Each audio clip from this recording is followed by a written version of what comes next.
Hello, everybody. I'm really glad to be here with you. And now we will present MFP authentication that we have used for vehicle tracking. Okay.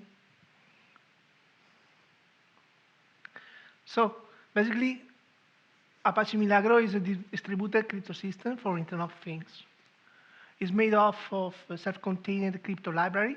The library has been ported to different languages in C, C++, WebAssembly, Java, JavaScript, and as well a different platform, Android, not in US. But for our scope, we use the C++ version. That's a tiny wrapper just over the C library as well. So they put a namespace, it changes things, and that's it. And then they have a multi-factor authentication system, the second part. And then we go deeper in a while. And then they have as well a TLS subsystem. They try to implement the TLS without using certification authority. This means that it's like SSL without certification authority, based on peer-based cryptography. Yeah. Sorry. It was not correct. He didn't recover the. Okay. Sorry. Documents. Is this.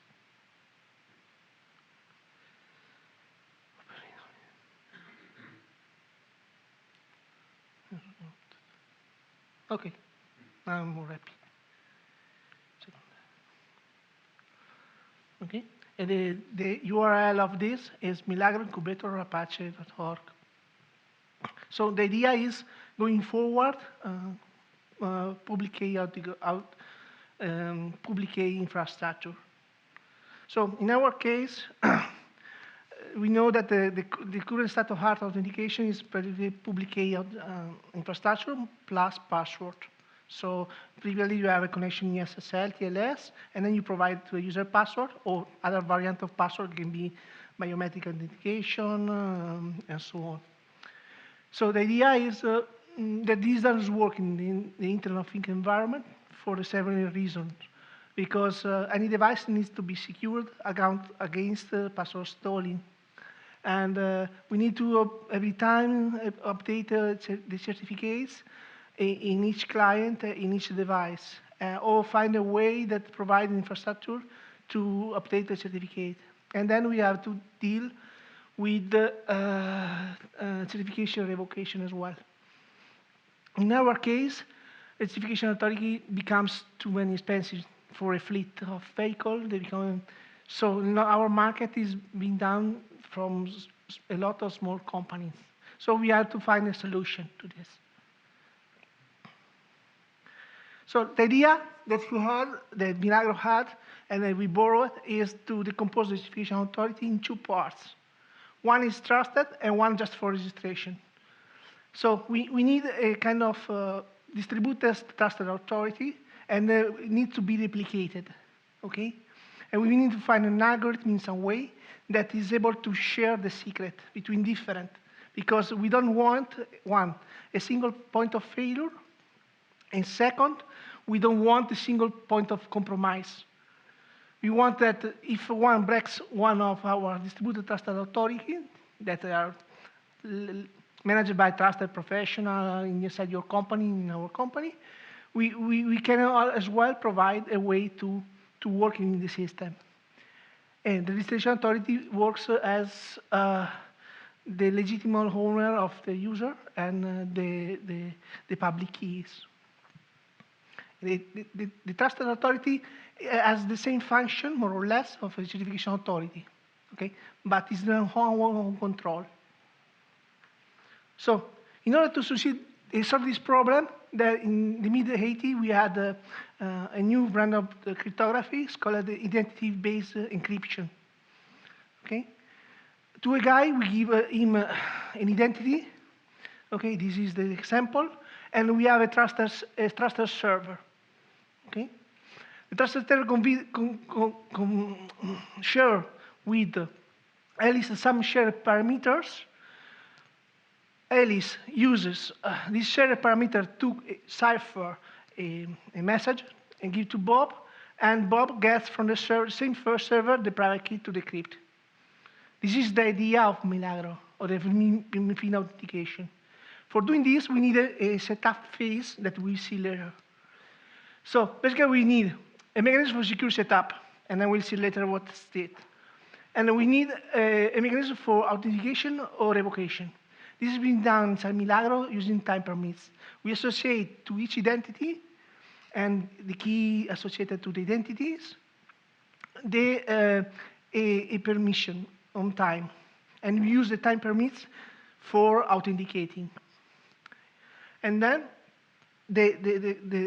nowadays we are doing a lot of things with elliptic curve cryptography. The good news about elliptic curve cryptography is the composability of keys, because a secret in elliptic curve cryptography is just a point in elliptic curve, and you can multiply any times. And you can add and decompose the point in different points. So you can give one part of the point to a distributed trusted authority 1, and another part of the point to distributed authority, trusted authority 2. So this is very helpful. And all these things, the key derives directly from multiplication from the master secret. So this is the algorithm. Okay, I go fast, and then when we explain our infrastructure. So basically, Alice has a new identity. Alice already done his setup. His setup means that has already registered to the trusted authority set as user Alice, and has its own MPIN, and has also shared secret for verified messages. We suppose in our environment, maybe it not be appropriate in some small devices, we can use all the communication comes through SSL, TLS in our device environment. But in embedded environment, maybe can use as well the client secret for ciphering the communication. So basically, I generate a random, okay? From that, I compose a set of parameters that are related. One thing is interesting is from the identity, I derive an element A. And then here I compose this. I ask to the server my times permits. And I use the time permits for computing all the things. Then I multiply the point to the terminal point, and then I send back to the server. Meanwhile, the server has these current times. He has received the CCT, and he can reject the relation if the connection is too long, and then adds the nodes to its database for future function, and then it does a self-computation. He computes the Y, this. This means concatenation of fields. So basically, it's, at the end, it's an hash. So field 1, field 2, field 3, hash 256, and back. And then when this has received the Y, it sends back to the Alice. And then when Alice computes this other curve, and then there's the final test, otherwise it's not get authenticated. I don't go deeply in the math of this, because otherwise tomorrow we are still here. So, but trust me, okay? I point out, after the talk, the article, okay? They point out. Okay, we are doing kind of fleet of mirror. The name is a new brand started from scratch, fleet management system. And from the future that we want is an architecture that's called in microservices. completely done with microservices. So since it's quite easy now with Linux working with .NET, we have tried front-end using MVC. Initially, we started with React, but my boss was not so happy. And so then we moved, we provide some gateway, and one of the features that we are moving, critical parts now are going to Google RPC, simply because of performance. If you want to do a lot of reservation at second, maybe with gRPC you have language independencies, you don't depend on HTTP, or the client TCP, or the server TCP, and you go really fast. Okay, for the tracking, I've started my GitHub, writing the services for gRPC, and I have some protos, I will show you if there's time, for doing the mapping tracking authentication. I will continue on this project. Okay, the current repository show this in Apache Milagro for the multi-factor authentication. What means multi-factor authentication? Means that you are authenticating the system using different factors. There are the parameters that we are using in the algorithm. Okay, has been done in Python. It's quite easy to read, and they use Tornado. They use asynchronous sockets. That is best for performance, except Python, but okay. Okay, we go ahead. So this is our system. This is the quite more or less the same system that we can found in the incubator Milagro. I remodel it and modify some things. Okay. Okay, this is how does it work. You have a different distributed authority around. Generally, you don't want you want one or multiple distributed authority. Actually, are supported two, in our case, one in your network and one in the cloud, for the two reasons that I've mentioned: availability and security. The responsibility, no clients connect directly to the distributed authority, and neither connect direct to the relay party system. The relay party system, or relay party service, is a broker system. So it's responsible for mediating the different parts in the flow. In we have two flows. The first workflow is for the setup, and the second workflow is for the authentication. So my car usually connects to the relay party system through a reverse proxy. So the relay party system, for security reasons, is never exposed to internet. Okay. The relay, the RPA, relay party access, might be, okay, because it's the part that goes directly in your web application. So it's the guy who is going to say you are authenticator or not. But the client works with both. If you are a full-stack developer, you like JavaScript, React, and so on, there's a mapping.js, okay, in the repository. It is quite interesting. You can integrate a new React application quite easily. I've done a login application, this system. So I go ahead. We have wrote the relay party system and the DDA and the RPA directly in C++. Here, some things that I have to mention. Here, the cloud distributed authority can be backed off in HSM. So the keys or the certificates that it generates may be stored in HSM. As well, it works for the shared secret key that is needed for the communication between the relay party system and the distributed authority. I go ahead. So the first thing that we do is the setup process. So the vehicle triggers through the relay party system. A call is called a setup.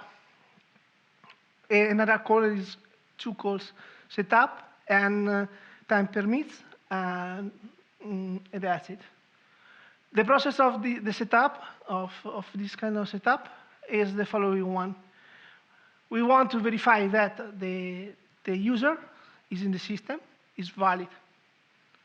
And before giving him the shared secret, or the client secret, and in order to proceed with the authentication.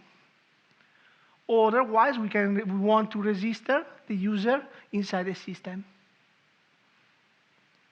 So basically, what does the car? Actually, the car asks to the relay party system to do the setup. The relay party system works with the registry, okay? First, to see if it's possible. Maybe happen that your user's been revoked, banned from your system, okay? Second things, we have just saw that the car for being authenticated needs two things: a client secret for further communication and an MA PIN. But who has the responsibility for generating the client secret? The DTA. And the client secret is a mixed from the result of from the results of the DTA. So the second thing that it does is this flow. Okay. After has been warranted, that is okay. And then after we have the setup, we have the PIN stored in your device or in your browser, and you have the shared secret as well. Or you have a way from the PIN to generate the shared secret that is better. You can go on.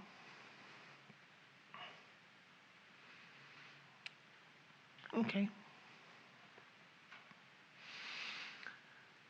Okay. So we need to authenticate. We want to start the authentication flow. Usually it's identity-based. So the user ID, or the set we used, is for a vehicle, model, variant, brand, the driver name, or the company, depends. Usually we use the driver name.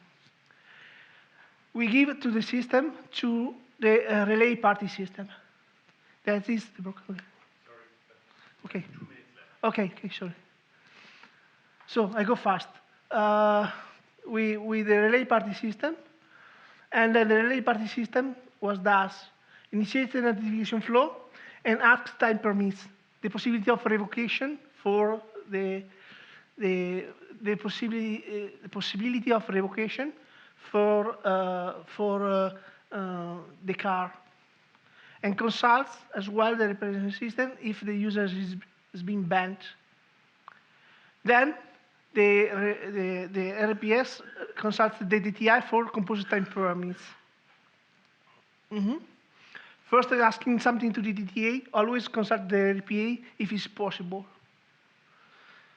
And then send back to the time permit to the vehicle, and then start the protocols.